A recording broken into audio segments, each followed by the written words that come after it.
മലക്കുകളുടെ ദുആ കിട്ടാനുള്ള മൂന്നാമത്തെ വഴി നിസ്കരിച്ച സ്ഥലത്ത് തന്നെ ഇരിക്കലാണ്. ലോകത്ത് ഒരധ്വാനം ഇല്ലാതെ ദോഷം പൊറുക്കുന്ന ഒരമലാണ് നിസ്കരിച്ച സ്ഥലത്ത് ഇരിക്കുക എന്ന് പറയുന്നത്. അതിനേക്കാൾ എളുപ്പമായ ഒരു പണി ലോകത്തില്ല ദോഷം പൊറുക്കാൻ. അവിടെ ഇരുന്നാ മതി. ചൊല്ലലിനൊക്കെ കൂലി എക്സ്ട്രാ വേറെ വരും. ആ നിസ്കരിച്ച സ്ഥലത്ത് ഇരുന്നാ മതി എന്നാൽ തന്നെ ദോഷം പൊറുക്കും. അള്ളാഹുവിന്റെ മലക്കുകൾ അള്ളാഹിനോട് പറയും, അല്ലാഹു മഗ്ഫിർ ലഹു വർഹംഹു. ഹദീസല്ലേ, സ്വഹീഹ് ഹദീസല്ലേ. മലക്കുകൾ ഓർക്ക് വേണ്ടി ദുആരക്കും.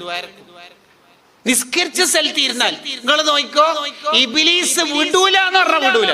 നിസ്കരിച്ച സ്ഥലത്ത് ഇരിക്കാൻ ഇബ്ലീസ് വിടൂല. നിങ്ങൾ ഇന്ന് ഇപ്പൊ പോയിട്ട് ഇശാ നിസ്കരിച്ചു നോക്കിയേ, അടി ഇരിക്കാൻ കഴിയുന്നുണ്ടോ നോക്കിയേ. അല്ല മോനെ, നീ ഇങ്ങനെ ഇരുന്നാലും സമയം നോക്ക. ഇബ്ലീസ് ഇടക്ക് ടെക്സ്റ്റ് മെസ്സേജ് അയക്കും, എണീക്കടോ. എന്നിട്ടും എണീക്കുന്നില്ല വാട്സപ്പ് വോയിസ്, എന്നിട്ടും ഇല്ലെങ്കിൽ വാട്സപ്പിൽ കോൾ ചെയ്യും. അപ്പൊ പിന്നെ എണീക്കുമല്ല. ഒരു രക്ഷയില്ല. നിസ്കരിച്ച സ്ഥലത്ത് ഇരിക്കാൻ ഒരു നിലക്കും ഇബ്ലീസ് വിടൂല. കാരണം ഇബ്ലീസ് അത്രയും അധ്വാനിച്ചിട്ടാണ് നമ്മളെ കൊണ്ട് തെറ്റ് ചെയ്യിപ്പിക്കുന്നത്. ആ തെറ്റ് പൊറുപ്പിക്കാൻ പറഞ്ഞ ഇബ്ലീസിന് സഹിക്കാൻ പറ്റൂല. അസഹനീയമായ ഒരു കാര്യമാണ്.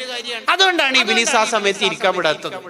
ഇരിക്കണം കൂട്ടരെ, ചെറുപ്പക്കാരെ, ഇഷ്ടം കൊണ്ടാണ് ഞങ്ങളോട് പറയണത്. നിസ്കരിച്ച സ്ഥലത്ത് ഇരിക്കണം മക്കളെ. നമ്മളെ ദോഷം അല്ലാഹു പുറത്തു തരും. ചെയ്തു പോയിട്ടുണ്ടാവും അബദ്ധങ്ങളൊക്കെ ജീവിതത്തിൽ, അതൊക്കെ അല്ലാഹു പുറത്തു തരും അവിടെ ഇരിക്കുമ്പോഴേക്കും.